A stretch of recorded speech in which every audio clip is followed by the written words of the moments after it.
এই অত্যন্ত কঠিন জ্ঞান মাৰ্গ পৰম সুলভ যিটো প্ৰায়চিত্ৰ শুনাবে মহাৰথ। গতিকে এই জ্ঞান মাৰ্গৰ প্ৰায়চিত্ৰ আৰু কৰ্ম মাৰ্গৰ পিঠা প্ৰায়চিত্ৰ এই সকলোবোৰ বাদ দি পেলাই যিটো সুলভ মূল্য, আমাৰ যেতিয়া যে বিনা পইচা যে চাউল দিছে সুলভ মূল্য দোকানৰে, আমিও এই বেদৰ যিটো সুলভ মূল্য যিটো বস্তু, যিটো কোনো কষ্ট নকৰাকৈ আমি প্ৰায়চিত্ৰ কৰিব পাৰোঁ, পাপৰ আলু পৰ্যন্ত উঘাৰিব পাৰিম, তেনেহেন ভক্তিৰ যিটো প্ৰায়চিত্ৰ ইয়াৰ পাছত সুন্দৰভাৱে বৰ্ণনা কৰিছে। এতিয়া শুনিব মাত্ৰ এক শৰণ কৃষ্ণত অয়ান দেৱে মতি তপ ধৰ্ম কবে অয়া কৃষ্ণত অকেৱল কৰে ভক্তি ৰাম হেনয় বিৰল ভকত সকলে অসমস্ত পাপ মুখ প্ৰচণ্ড জন জগতৰ অতি মীৰ নিখে কৃষ্ণ ইয়াত কলিতে লয়ে মাত্ৰ এক শৰণ কৃষ্ণত আনৰ দিব নাহি মতি। গতিকে সেহি এক শৰণ ভজন অনুপাম পুনয় কৰ্ণে আনো দিৱতাৰ ন। গতিকে ভকতিৰ অভিযোগ শৰণ একে নিজ প্ৰেমানন্দ আৰু ফল শৰণৰ বিনে ভকতি চৰে জল। গতিকে আমি সেয়াই শৰণ হ'ব লাগিব, সেহি এক শৰণ ভজন অনুপাম পুনয় কৰ্ণে আনো দিৱতাৰ ন। গতিকে লয়ে মাত্ৰ এক শৰণ কৃষ্ণত আনৰ দিব নাহি মতি। গতিকে মানসিক ভাৱনাৰে যদি আমি অন্য দেৱতাৰ সেৱা নকৰোঁ, এই ভাৱনাৰে আমাৰ এই শৰণৰ তিনিটা স্তৰ আছে। শৰণ কাকবোৰ আমি যিকোনো কম আৰু বিশ্বাস, দৃঢ় বিশ্বাস আৰু দৃঢ় বিশ্বাস। গতিকে সেইকাৰণে কৃষ্ণই অৰ্জুনক কোৱা আছিলে, কৈছিল যে সৰ্বধৰ্ম এৰি এক শৰণ সাক্ষাৎ দৃঢ় বিশ্বাস লৈব আমাক নকৰিবা ভয় হে কৰ্ম অংগীকাৰ সমস্ত পাপতে মই কৰিব বিশ্বাস। গতিকে ভগৱন্ত কৃষ্ণই জগতপতি ভগৱন্ত কৃষ্ণই অৰ্জুন ৰূপী জীৱাত্মাক সাক্ষী কৰি কৈছে যে মই দশসাধ্যকাই কৈছোঁ তোমাক মই সমস্ত পাপৰ পৰা মই তোমাক ৰক্ষা কৰিম। গতিকে সেই শৰণ হ'ল কি চকচোন তিনিটা আখৰ, তাত আকাৰিকাৰ নাই, তালব্যা স ৰ আৰু মূৰ্ধন্য ন। স শব্দে এই পঞ্চভৌতিক বিনাশশীল দেহ 24টা পদাৰ্থৰে গঠিত আমাৰ যিটো পঞ্চভৌতিক দেহ, যিটো বিনাশশীল দেহটোৱে যিটো দেহৰ চিন্তা বস্তু নাই, যিটো শৰীৰৰ দেহৰ চিন্তা নাই, মৰিলে অৱশ্যে হয় বিশ্বাস হয়। চৰাই খালে বিষ্ঠা হ'ব, পুতি থ'লে পলু হ'ব আৰু পুতি পেলালে খাই হ'ব। এইটোৱে হ'ল আমাৰ দেহ। গতিকে এই যিটো শৰণ, সেই শৰণ তালুকে শব্দে শেষ হৈ আমাৰ বিশ্বাস বিনাশশীল দেহটোৰ কথা কৈছে। ৰ শব্দে তাত চৈতন্য মূৰ্তি পৰমাত্মাই আমাক ৰমি আছে, প্ৰতিটো কোষৰে আমাৰ চেতন শক্তিটো প্ৰবাহিত হৈছে। সেইকাৰণে ভগৱানৰ সেই শব্দৰ ৰমন আৰু ন শব্দতে আনন্দ। এই যে আমি আনন্দ, চিদানন্দ, সদানন্দ, ঘনানন্দ, স্বৰূপানন্দ, হৃদয়ানন্দ, যিটো আত্মিক আনন্দৰ কথা কৈছে, যে দৈহিক আনন্দ নহয়, আত্মিক আনন্দৰ কথা কৈছে ন শব্দতে। গতিকে সেয়াই হ'ল আমাৰ শৰণ আৰু সেয়া হ'ব কৃষ্ণ। কৃষ্ণটো ভগৱন্ত স্বয়ং। গতিকে বাকীবোৰ অংশ কৰা বিভূতি ধেৰ, কিন্তু আমাৰ উপাস্য তত্ত্বটো হ'ল কৃষ্ণ। সেইকাৰণে আমাৰ ভাগৱত দিছে নাই, জয় জয় কৃষ্ণ কৃপা ময়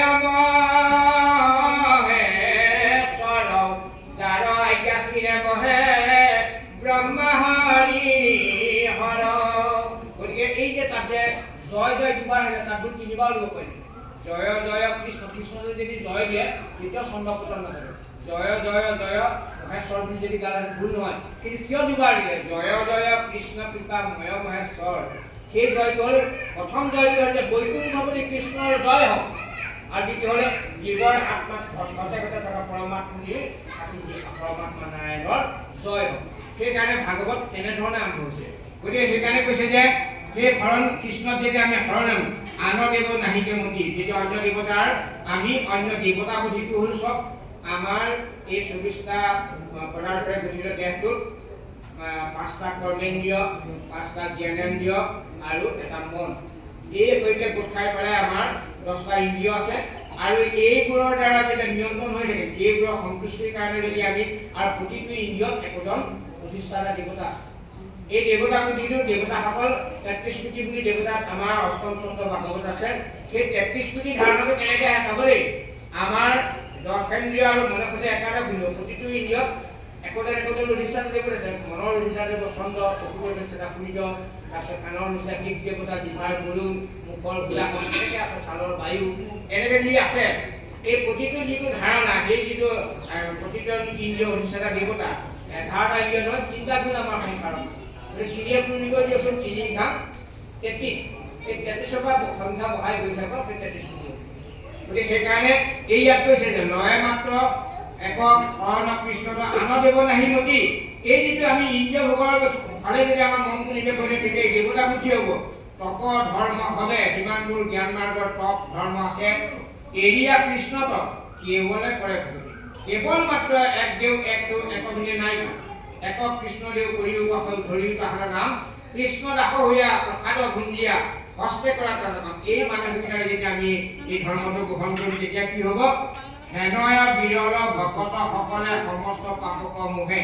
এই ভাগৱত সম্মতভাৱে যদি কায় বাক্যমান নিশ্চয় কৰি গুৰুৰ নিৰ্দেশনা মানি পেলাই যদি আমি শৰণটো ৰক্ষা কৰোঁ, তেতিয়া কি হ'ব? সেইজনে বিৰল ভকত হ'ব বুলি কৈছে। তেতিয়া তেওঁৰ সমস্ত পাপ নাইকিয়া হ'ব।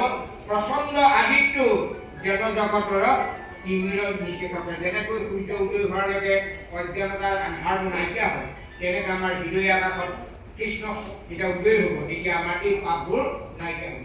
গতিকে এনেধৰণৰ ভাৱনাৰে আমি মনুষ্য জন্মটো সফল কৰিবৰ কাৰণে আমি যাতে শৰণ ল'ব পাৰোঁ, তেতিয়াহে আমি এই ভৱ সংসাৰ কৰিব পাৰিম। আৰু এটা কথা আমি প্ৰথমতে ক'বলৈ ঠাই কি গ'ল যে শ্ৰীমদ ভাগৱত, আমি সেই কথাটো পাহৰি গৈছিলোঁ। এতিয়া এই যিহেতু শ্ৰীটো চাবলৈ তালুকীয়া হওঁতে এই বিনাশী দিয়াটো কৰিলোঁ, তাত চৈতন্য পৰমাত্মাই ৰমি আছে। সেইকাৰণে আমি জীৱিত। ভগৱন্তই এৰিলে আমাক ভগৱানক কাটি দিব, এই ৰমি আছে। আৰু ঈশত হ'ল ঈশতত্ব ভগৱন্ত আমাৰ পৰমাত্মাৰ হৃদয়াত আছে। গতিকে ঈশ স্বৰূপে হ'লে সবখাতে বহি থয়। গতিকে পৰমাত্মাটো ভগৱন্ত। সেইকাৰণে শ্ৰীমদ, আচলতে এই শ্ৰী ম হচন্দিয়াটো আছিলে শ্ৰীমদ। শ্ৰীমদ শব্দটোৰ অৰ্থ হ'ল পৰম সুন্দৰ। সুন্দৰৰ সুন্দৰ, পৰম সুন্দৰ, যাক আচৰণ কৰি জীৱই বৈকুণ্ঠপ্ৰাপ্তি হয়, ঈশ্বৰপ্ৰাপ্তি হয়।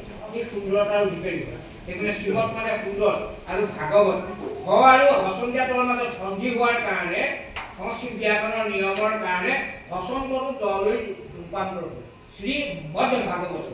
কিছু আকৌ ব্যাখ্যান মানে কৈছে শ্ৰীমদ মানে মদ মানে অহংকাৰ, সেইটো নহয়। শ্ৰীমদ মানে পৰম সুন্দৰ, যাক আচৰণ কৰি জীৱই সুন্দৰ সুন্দৰ, পৰম সুন্দৰ। গতিকে শ্ৰীমদ ভাগৱত ভ শব্দতে আপুনি ভ শব্দ ভ কাৰণে ভাগকম, গ কাৰণে জ্ঞেয়ম জ্ঞান দুভাগকম, অ কাৰণে বৈষ্ণৱ জ্ঞান, ত কাৰণে তত্ত্বদৰ্শনম ইতি ভাগৱতম। ভ কাৰণে ভাগকম, আপুনি ভাবক। তেতিয়া আপোনাৰ গ কাৰণে জ্ঞান উদ্ভৱ হ'ব। আৰু কি ভাবিব? আমি 4টা বস্তু ভাবিব লাগিব। আপুনি আমি প্ৰত্যেকেই চিন্তন কৰক যে মই কোন।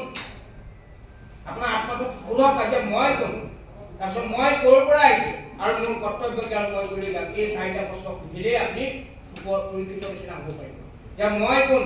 আপুনি আমি প্ৰত্যেকেই জীৱাত্মা। আমি মই ভগৱন্তৰ শুদ্ধ অংশ জীৱাত্মা, এখন বাজন শুদ্ধ অংশৰ মই জীৱাত্মা। আৰু মই ক'ৰ পৰা আহিছোঁ? বৈকুণ্ঠৰ ভগৱন্তৰ পৰা জীৱ বা আহি আহিছোঁ। আৰু মোৰ কৰ্তব্য কি? এই নৰাতনো পাইছোঁ, কেৱল মাত্ৰ মই ভক্তি কৰি ভৱ সংসাৰ কৰিব যাম। আৰু মই ভুলি যাম একতকৈ মই পৰম ব্ৰহ্মত ভগৱন্তক লীন যাম, বা বৈকুণ্ঠ প্ৰাপ্তি হৈ। গতিকে এই মই কোন, মই ক'ৰ পৰা আহিছোঁ, মোৰ কৰ্তব্য জ্ঞান মই ভুলি যাম। এইটোৱে ভকে বুজাইছে। গ কাৰণে জ্ঞান উদ্ভৱ কম, যেতিয়া আপোনাৰ জ্ঞান লৈ হ'ব। আৰু গ কাৰণে বৈষ্ণৱ জ্ঞান, আৰু জ্ঞানো নহয়, বিশেষ এটা জ্ঞান, কিন্তু পৰম জ্ঞানটো আপুনি মনতেই নহয়, সমস্ত জীৱতে ভগৱন্ত আছে। এই সমস্ত পদাৰ্থতে ভগৱন্ত আছে। শিলটোতো ভগৱন্ত আছে দেই। দুটাকে ঘঁহাই দিলে জুই ওলাই যায়, শুকান কাঠটোত ঘঁহাই দিলে তাতে জুই নোলাই। এই জুই শক্তিটো ভগৱন্ত। ভগৱন্তই কৈছে যে মই শিলত থকা অগ্নিও মই, পাহাৰৰ যিটো মানে ওখ হৈ থকা শক্তিটো সেইটো লৈ মই, সাগৰ যিটো পানী গ্ৰহণ কৰিব শক্তিটো ময়েই, গতি শক্তিটো ময়েই, দৃষ্টি শক্তিও মই, চব মই, চন্দ্ৰৰ আভা ময়েই, সূৰ্যৰ জ্যোতি মই, চববোৰ মই। গতিকে আমি সেই স্বয়ং ভগৱন্তক এই ভাৱতে যেতিয়া ভাবিম, তেতিয়া কি হ'ব? সেই বৈষ্ণৱ জ্ঞান কাৰণে তত্ত্ব সেইটোৱে হ'ল তত্ত্ব জীৱই ঈশ্বৰ, ঈশ্বৰেই জীৱ। সেই তত্ত্বত আমি শুনি গ'ল। গতিকে আকৌ কৈছে যে ভকতে ভগৱন্ত ভকতি কয়, গপদে গোবিন্দৰ গুণ নাম ছয়, গপদে বেদৰ মুখয় অভিপ্ৰায় তপদে জীৱৰ তৰণ উপায়। এয়াই হ'ল ভাগৱত। গতিকে এই ভাগৱত এতিয়া আপোনালোকৰ ইয়াত মই এটা প্ৰণালী দেখিছোঁ, অকণমান কম বেয়া লগা হ'ল। এই যিটো এই কাৰণে এই যিটো আপোনালোকে আমাৰ এগছ বন্তি হয় নহয়, আপোনাৰ বন্তি জ্বলাওক, কিন্তু মূল বন্তি গছত জ্বলালে ইয়াত আমি চবে বন্তি জ্বলাব কিয় নালাগিব কৈছে এই ভাগৱতৰ কিতাপ। এই বন্তি গছ কোন আপুনি জানিব লাগিব, তেতিয়াহে জ্বলাব লাগে। আচলতে আমাৰ এইটো পৰম্পৰাত জ্বলাই আছে, মই এতিয়া দুখ হৈছে বুলি নাই কোৱা দেই। এইটো কিন্তু ওপৰত বুলিয়ে জ্বলাব, ক'ত জ্বলাব লাগে চাবলৈ ভাগৱতে কৈছে। তুইলমালৈ কলা বন্নি সংযোগ যাৱত দীপহেন বুদ্ধি ভাৱে প্ৰকাশে লোকত দেহ মন কৰ্ম আত্মা যাৱত সংযোগ তাৱে জীৱ নাম ঠাকৈ দুখ কৰে ভোগ দেহ কৰ্তা মন ৰেখে জানিবা সংসাৰ জনম মৰণ নাই এই আত্মাৰ তৈল সংযোগে গুছে দীপৰ প্ৰকাশ মহাজ্যোতি ৰূপ নিৰ নাহি নাক।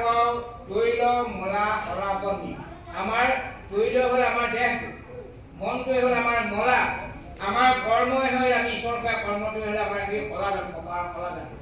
আৰু তাতে পৰমাত্মা যোগীৰ অংশ আমাৰ যেনেকৈ সূৰ্যৰ যোগী অংশ এই অগ্নি সংযোগ কৰি পোহৰ দিছে আমাৰ যোগীয়ে অকল পোহৰ কৰিবৰ কাৰণে। সেইটো যে দেহ কৰ্তা মন ৰাখে জানিবা সংসাৰ জনম মৰণ নাই এই আত্মা।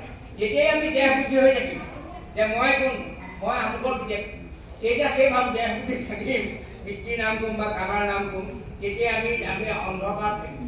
মই ভগৱন্তৰ অংশ, মই জীৱহে। গতিকে এই কাহিনীবোৰ ভাগৱতৰ যিবোৰ কাহিনী চৰিত্ৰ উপাখ্যান এইবোৰে আমাক বুজি পাবৰ কাৰণেহে কাহিনী। কাহিনীটো গ'লেহে আপুনি বুজি পাব। এনেই আৰু আপুনি নামৰ মহিমা কথা কৰিলে নহ'ব। এনেধৰণৰ অজামিল উপাখ্যানৰ এটা কাহিনীৰ দ্বাৰা এনেধৰণে অজামিলে পুত্ৰ পথাই নাম লৈ পেলাই কেনেধৰণে ভগৱন্তক পালেগৈ, এই যিটো কাহিনী তাৰমানে অজব্ৰহ্মৰ লগত অমিলজনেই অজামিল। আমি যেতিয়ালৈকে এনেকৈ থাকিম তেতিয়া আমি অজামিল হৈ থাকিম। এতিয়া মিল হ'ব লাগিব, অজ অমিল স্বৰূপত অজময় জন্ম নাহি তাৰ ভক্তৰ ইচ্ছাই মই সৰু অৱতাৰ। ভগৱন্তে কৈছে যে মই অজব্ৰহ্ম, মোৰ জন্ম মৃত্যু নাই, কিন্তু ভগৱতে বিচাৰে আৰু কেতিয়াবা দুষ্টক দমন শান্তক স্মৰণ কৰি ধৰ্ম সংস্কাৰৰ কাৰণে মই অৱতাৰ গ্ৰহণ কৰোঁ। আৰু দ্বিতীয় কাৰণটো হ'ল যে মই এইবোৰ লীলাখিনি কৰি দিয়া এই দুৰ্যোগখিনি জীৱই বিশেষকৈ মানুহ জীৱই যেতিয়া শ্ৰৱণ কীৰ্তন কৰি মনন কৰি চিন্তন কৰি জনা কথাকে আলোচনা কৰি যেতিয়া ৰস পাব সেইসকলে মোৰ ওচৰলৈ আহিব পাৰিব। সেইকাৰণে মই বাৰে বাৰে যুগে যুগে অৱতাৰ গ্ৰহণ বুলি কৈছে। গতিকে এই কথাখিনি আমি জানি পেলাই এই তৈল মলা এই গোটেই কথাখিনি আমি জানি লৈহে বন্তি জ্বলাব লাগে। সেইকাৰণে আমাৰ পৰাপক্ষত এই বন্তি এগছ যিটো চাকিটো গছাটো সৈতে সুন্দৰভাৱে থোৱা আছে তাতে তাত আপুনি অৰিজিনেল দি দিয়ক আৰু যেনেধৰণে অৰিজিনেল গৈ মূল জেগাত পাইগৈ তেনেকৈ তেওঁলোকৰ এটা পাত্ৰত থৈ পেলাই এই মূল বন্তি গছত জ্বলাব লাগে আৰু তেতিয়াহে আত্মপৰিচয় হ'ব। গতিকে বন্তি আহিলে আৰু যেতিয়া এজন আমি দেখিলোঁ হাফ পেণ্ট কৰি জ্বলাতেই সেইটোতো আমাৰ পৰম্পৰা নহয়, হয় নহয়? হাফ পেণ্টটো পিন্ধি আহি পেলাই বিষ্ণুটো মাৰিলে জ্বলিব হয়। প্ৰকৃত বন্তিৰ উপলব্ধি আমি জ্বলাব পাৰিলে তেতিয়াহে আমাৰ ভক্তি ধৰ্মই আমাক ৰাখিব। গতিকে এই কথাখিনি আমি কৈছোঁ যে হেনয় বিৰল ভকতসকলে সমস্ত পাপক মোহে প্ৰচণ্ড আদিত্যে যেনে জগতৰ ডিঙিৰনিকে। গতিকে এই অজ্ঞান অন্ধকাৰটো নাশ কৰিবৰ কাৰণে প্ৰদীপ প্ৰকাশ যেনেকৈ আন্ধাৰত যেতিয়া চাকি পোহৰটো যেতিয়া ৰূপটো যেনেকৈ দেখা পাওঁ তেনেকৈ আমাৰ অজ্ঞান অন্ধকাৰ থকা আমাৰ হৃদয় আকাশত যেতিয়া আমি ভক্তি প্ৰতিভা আমি জ্বলাম, তেতিয়া আমি এই ভাগৱতসন্মতভাৱে প্ৰজ্বলিত কৰিম। এই গোটেইবোৰ যে আমাৰ প্ৰতিভা গম পাইছে নাই? প্ৰতিকাৰ্থত কৰিলে আমাৰ ধৰ্ম ইমান সুন্দৰভাৱে দিছে। ইয়াত চাওকচোন, তাৰপিছত ইয়াত বন্তি কথা পালে, তাৰপিছত আছে সৎফলকীয়া সিংহাসন, হয় নহয়? তলতে আছে কাছ, তাৰপাছত আছে হাতী, তাৰপাছত আছে সিংহ, 7টা খলক, সপ্ত বৈকুণ্ঠ। চাব দেই, এই হাতীটো কি আৰু কাছটো কি আৰু সিংহটো কি? তাৰমানে এই কাছটো হ'ল অবৈধ জীৱৰ সংযমৰ প্ৰতীক। জীৱবধ নহয়, কি দেহে সলনি কৰে, অবৈধ জীৱৰ সংযমৰ প্ৰতীক। যেনেকৈ কাছই নিজৰ মূৰটো প্ৰয়োজনীয় ভিতৰত সোমাই থৈ দিয়ে। লুটিয়াই থাকিলেও টিভিত দেখে এই চিতাবাঘ কেতিয়াবা এনেকৈ নিজৰ লুটিয়াই থাকে, একো কৰিব লাগে, কামুৰিও ধৰে, খাবও নোৱাৰে। এই সংযম কৰিব এটা নিজৰ পৰীক্ষা কৰে। আৰু অবৈধ জীৱৰ প্ৰতীক হ'ল কাছ। সেই কাছটোক এটা প্ৰকাণ্ড হাতীয়ে হেঁচা মাৰি ধৰি আছে। তাৰ এই হ'ল হাতীটো হ'ল পাপৰ প্ৰতীক আৰু সিংহ হ'ল নামৰ প্ৰতীক। সেইকাৰণে আমাক কৈছে পুণ্য অৰণ্যৰ মাজে মাধৱৰ নাম সিংহ প্ৰকাশ কৰয় আতি বৰে যাৰথনি শুনি ভয়ে মহাপাপ হস্তি ছয় পলাই আতি কাষতৰে। সেয়া হ'ল ইয়াত ক'লে প্ৰকাশ কৰিলে। আকৌ বৰগীতত গুৰুজনে কৈছে নামে পঞ্চানন নাদে পলাৱত পাপ জন্তি ভয় ভীত বুলিতে শুনিতে সতনি কৰে নাম ধৰাম বিপৰীত গুণহুৰাম নামে মুকুতি নিদান। নামে পঞ্চানন নাম হ'ল সিংহ নামে পঞ্চানন নাদে পলাব নাম সিংহৰ উচ্চাৰণ কৰাৰ লগে লগে দৈত্য পিশাচ যিমানবোৰ আকুৰি ভাৱ চববোৰ পলাই যাব। নাদে পলাব পাপদন্তি মানে হাতী। গতিকে এই কথাবোৰ জানি পেলাই চাওকচোন যদি আপুনি এনেধৰণে 7টা কলম আপুনি 7টা স্তৰ আৰু সপ্ত বৈকুণ্ঠটো ক'ত আছে এই তিনিটা আছে চাওকচোন। এই দুটাও বৈকুণ্ঠ যেতিয়া আমি ঈশ্বৰৰ শুদ্ধভাৱে যদি ব্যৱহাৰ কৰোঁ সমস্ত জীৱন ঈশ্বৰে বিশেষকৈ মনুষ্য গণত যিটো নৰে এই ভাৱনা যদি আমাৰ এইখন বৈকুণ্ঠ নহ'ব লাগিব। সদায় ঈশ্বৰৰ কথা বাহিৰে আমি গ্ৰাম্য কথা নুশুনো আমাৰ এইখনো বৈকুণ্ঠ হ'ব। হৰিপদ তুলসী আৰু ভকতৰ এনেকুৱা পায়ো যদি আমি সেৱন কৰিম কেতিয়াবা আমাৰ নাক বিলাব বৈকুণ্ঠ নহ'ল যাব। তাৰপিছত ইখন জিভাই ভগৱন্তক অৰ্পিত তত্ত্বহে আস্বাদন কৰিব ইখন মুখে কেৱল মাত্ৰ ভগৱন্তৰ নামৰ বাহিৰে অন্য বাক্য প্ৰয়োগ নকৰিম। তেতিয়া আমাৰ এইখন বাৰু চাওকচোন চাবলৈ ইয়াত দুজন আছে জয় আৰু বিজয়। জয় বিলাকচোন ওপৰ অংশখন বিজয় বিলাকচোন তলে বিজয় বৰ্তমান। এনেধৰণে প্ৰতিকাৰ্থত আমাৰ আচলতে ভগৱান আমাক গুৰুজনে ধৰ্মটো দিছে। গতিকে এই প্ৰতিকাৰ্থত তাৰমানে আমি মানৱ তনুটো কেনেধৰণে সম্ফল কৰিম। মানৱ তনুটো ভগৱন্ত ব্ৰহ্মাই বিচাৰিছে দেৱতাই বিচাৰিছে দুৰ্লভ মনুষ্য জন্মটো আৰু ভগৱন্তই একেবাৰে শেষত কৃষ্ণ যিটো ৰূপ লৈছে মনুষ্যৰ তনু লৈ পেলাই গোটেই লীলামিলন কৰি পেলাই গোটেইখিনি কৰি দেখুৱাইছে। তাৰমানে নিজে গৰু চৰাই দেখুৱাইছে নিজে চববোৰ কৰি দেখুৱাইছে। ভকতৰ পাদুকাও নি পেলাই ইজনে ইফাল দিছে। সনাতন ব্ৰহ্মক চাওকচোন যাক ব্ৰহ্মাহৰেও ধ্যান কৰি নাপায় তেনেহেন সনাতন ব্ৰহ্ম কৃষ্ণক যশোদাই গৰু পঘাৰে মাতিছে। গৰু পঘা গতিকে অন্য মায়াদেৱী প্ৰেমদেৱী নহয় গৰু পঘাৰে চান্দনী ধৰি মাতিছে। গতিকে আপুনি আমি ভগৱন্তৰ হৃদয় স্তম্ভত কৃষ্ণ চৰণত প্ৰেম জড়ি দিয়া কান্দা আমি ভগৱন্তৰ ভক্তি প্ৰেমৰ জৰিয়ে বান্ধিলেহে আমি জীৱ চলিব পাৰিম।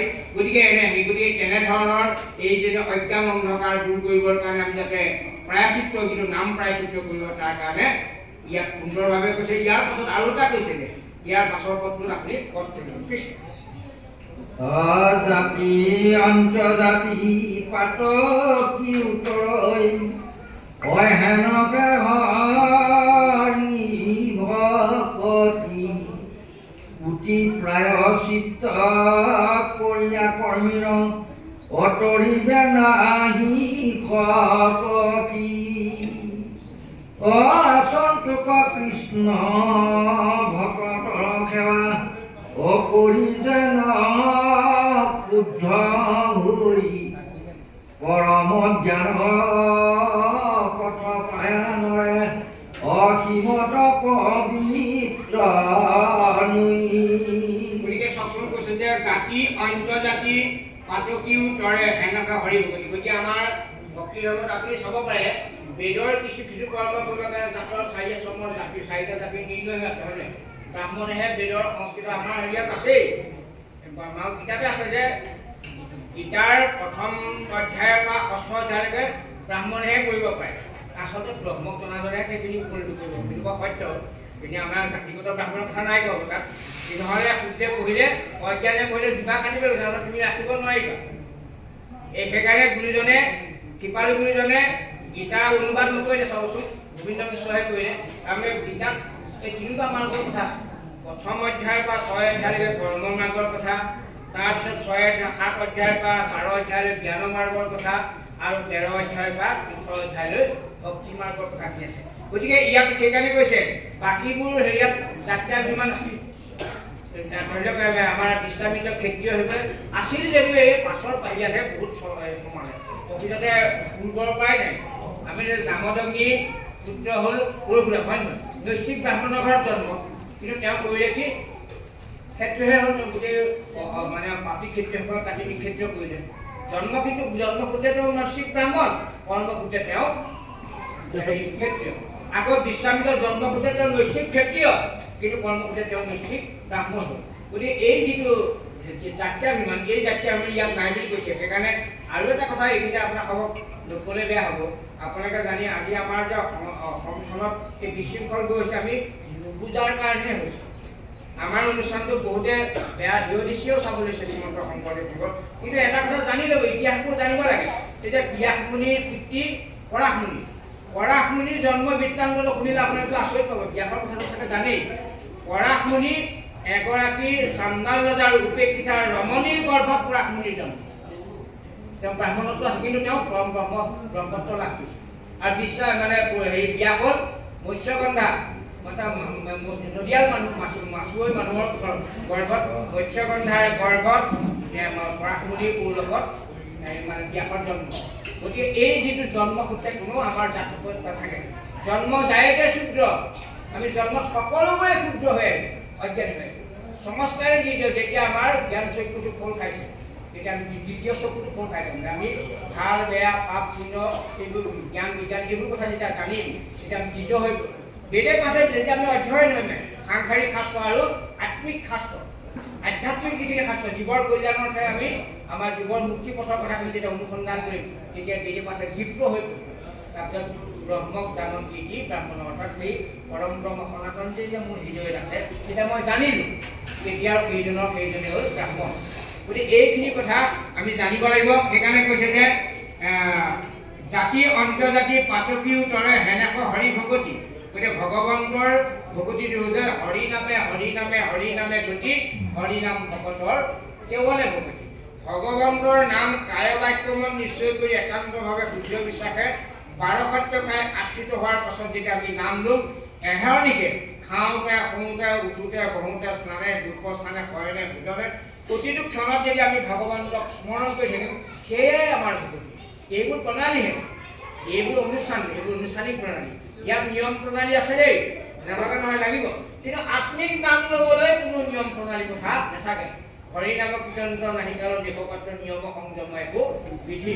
গতিকে কেৱল হৰি কীৰ্তন কৰিলে ভগৱন্ত সিদ্ধি হ'ব। গতিকে এই কথাখিনি আমি জানি পেলাই আমি চলিব লাগিব যে জাতি অন্তৰ্জাতি পাতকী উত্তৰে হেনেক হৰি ভগতি। এয়াই হ'ল হৰি ভক্তি, য'ত কোনোবা চাণ্ডাল হ'ব পাৰে, কোনোবা জনজাতিও হ'ব পাৰে, কোনোবা নিষ্পেষিত জাতিও হ'ব পাৰে, তাত কোনো কথা নাই। য'ত সকলোৱে অংশগ্ৰহণ কৰিব পাৰে, হেনেক হৰি ভগতি, সেয়াই হ'ল ভগৱন্তৰ ভক্তি। দুটি প্ৰায়চিত্ৰ কৰিয়া কৰ্মীৰ কৰিবে নাহি ভগতি। গতিকে কোনোবাই উদ্ধবাৰ কৰি ক'ব পাৰিব নেকি যে মই প্ৰতিবাৰ প্ৰায়চিত্ৰ কৰি উদ্ধাৰ হৈছিলে? আজিলৈকে সৃষ্টিৰ পৰা এতিয়ালৈ কোনো ক'ব নোৱাৰে যে প্ৰায়চিত্ৰ কৰি শুদ্ধ হৈ মই শুদ্ধলৈ গৈছোঁ। কলিযুগৰ কথাটো বাদেই, আন যুগতো আজিলৈকে কোনো প্ৰায়চিত্ৰ কৰি শুদ্ধ হ'ব পৰা নাই। গতিকে সেয়াই চব মানে হৰি ভগতি। গতিকে আসনটোক কৃষ্ণ ভকতৰ সেৱা কৰি যেন শুদ্ধ হৈ, অন্য কথাটো বাদেই, নিজে ভক্তি আসন নকৰি ভক্তি আসন কৰা ভকতৰ কৃষ্ণৰ ভকতক যেনে সেৱা কৰিছে, কৰি যেন শুদ্ধ হৈ পৰম জ্ঞানৰ পথ পায়া নমৰে সীমত পবিত্ৰ হয়। গতিকে কোনোবাই জ্ঞান মাৰ্গৰ পথত নৰে বুলি নহয়। গতিকে এই কেতিয়াও হ'ব নোৱাৰে যেন পৰম জ্ঞানৰ পথ পায়া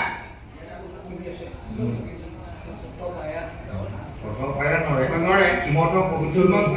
গতিকে পৰম জ্ঞানৰ পথ পাই পেলাই যদি ভক্তিত ভগৱন্তৰ ভকতকো কৃষ্ণকো যেতিয়া ভকতকো সেৱা কৰিছে, গতিকে সেই ভকতি সেইধৰণে সকলো কৰি শ্ৰেষ্ঠ বুলি কৈছে যে পৰম জ্ঞানৰ পথ পায় নৰে পবিত্ৰ সীমত পবিত্ৰ। সেই যদি কোনোবাই জ্ঞান পথৰ উপনীত হ'ব পাৰিছে, যেনেকৈ ইয়াতে জ্ঞানৰ মাৰ্গত বিঘ্ন হোৱাৰ পাছতো এই ভক্তি পথটো পালে যে তেওঁ প্ৰকৃততে শুদ্ধ অৱস্থালৈ আহিব পাৰিছে।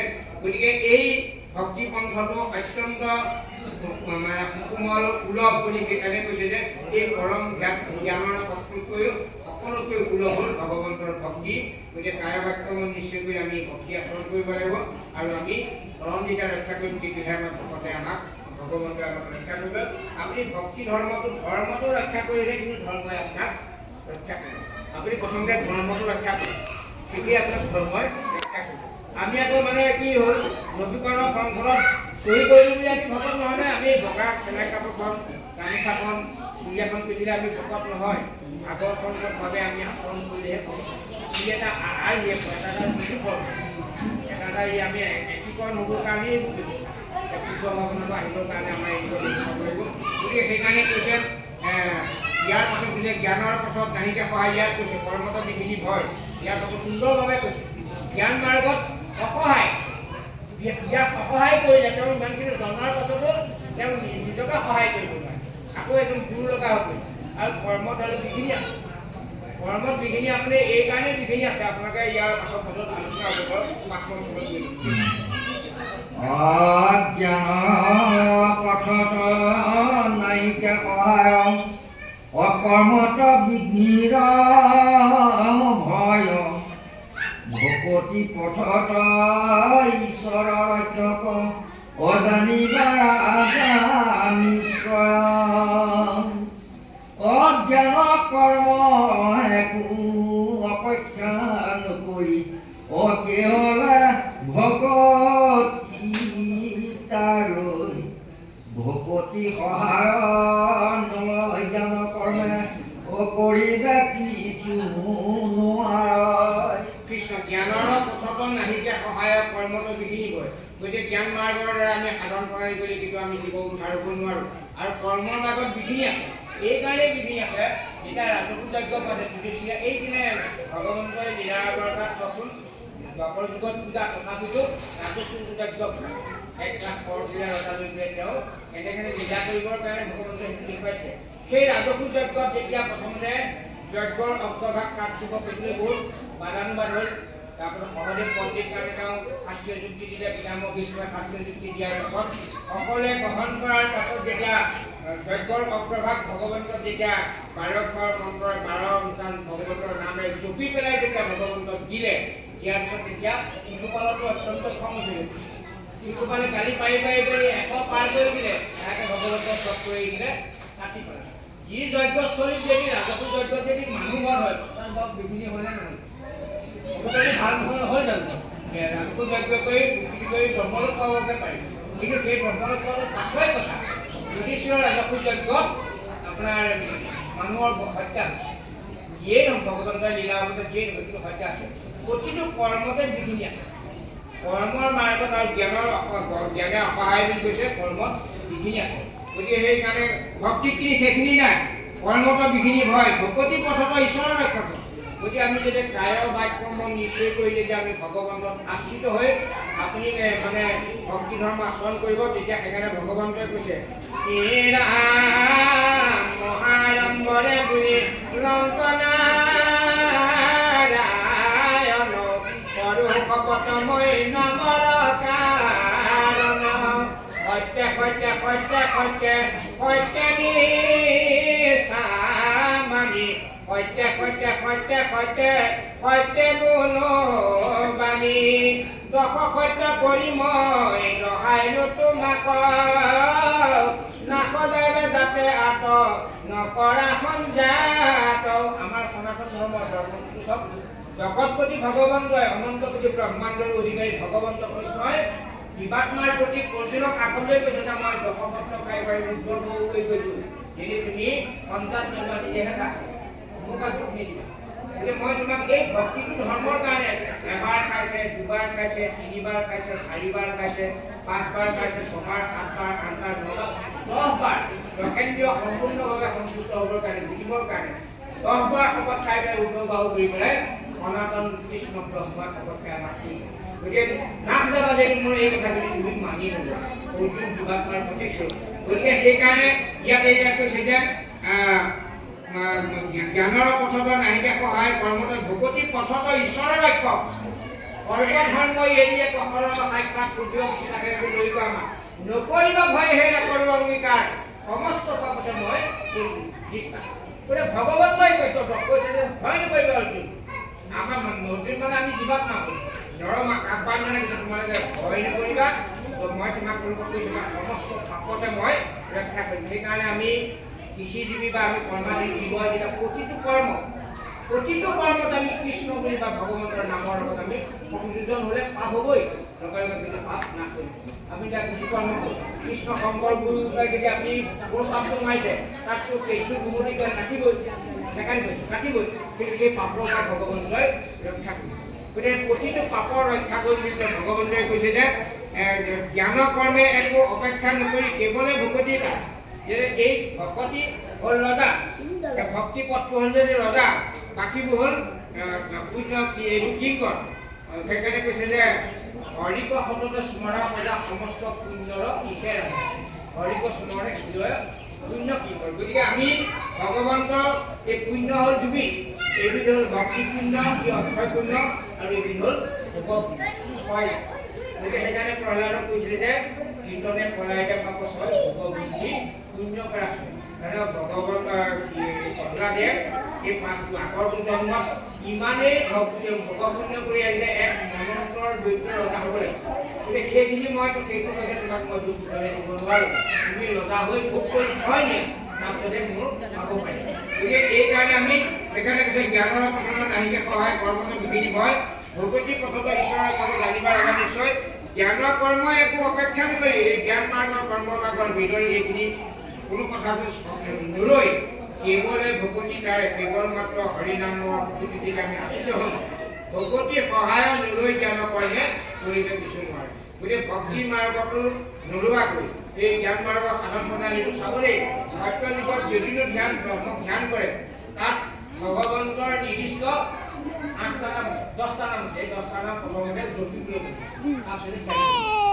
নিৰ্দিষ্ট কৰি যোৱা এটা যুগত যজ্ঞ কৰে যজ্ঞৰ আগত ভগৱন্ত বিষ্ণুক বা ভগৱন্তক 8টা নামেৰে পূজা কৰিব পাৰে তেতিয়াহে যজ্ঞ কৰিব পাৰে আৰু দ্বাপৰ যুগত পূজাৰ বিধি ব্যৱস্থাৰ আগতে 12টা নিৰ্দিষ্ট ভগৱন্তৰ নাম আছে সেইখিনিক আপুনি জপি ল'লেহে পূজা কৰিব পাৰিব কিন্তু কলি যুগত সেইখিনি এটা যিকোনো এটা নাম হৰি ৰাম কৃষ্ণ বিষ্ণু অসংখ্য কোটি নামৰ যিকোনো এটা নাম বুলি দিবই ভগৱন্তৰ কৰিব পাৰিব সেইকাৰণে ভগৱতী পথত ঈশ্বৰৰ এক ভকত জানিবা লগা নিশ্চয় এই জ্ঞান কৰ্ম একো অপেক্ষা নকৰি কেৱলে ভগৱতী কৰে ভগৱতী সহায় নলৈ জ্ঞান কৰ্মে কৰিব কিছু নোৱাৰে গতিকে ভক্তি আসন নকৰাকৈ সেই যুগত জ্ঞান মাৰ্গৰ কৰ্মনত আসন কৰোঁতে সহায় হ'ব লাগিব যে একনামে যে হৰিনামে দিব হৰিনাম কাংগ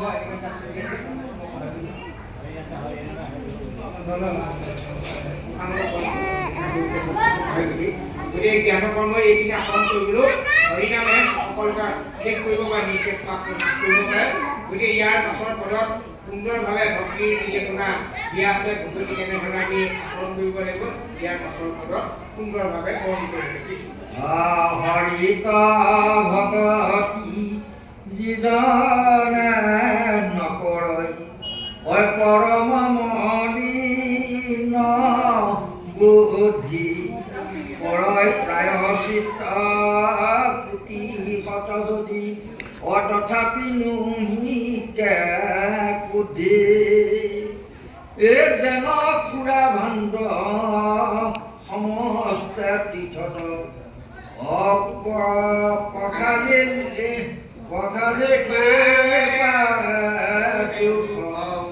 নাহিকে কিঞ্চিত পবিত্ৰ তথাপি অহেনয় হৰি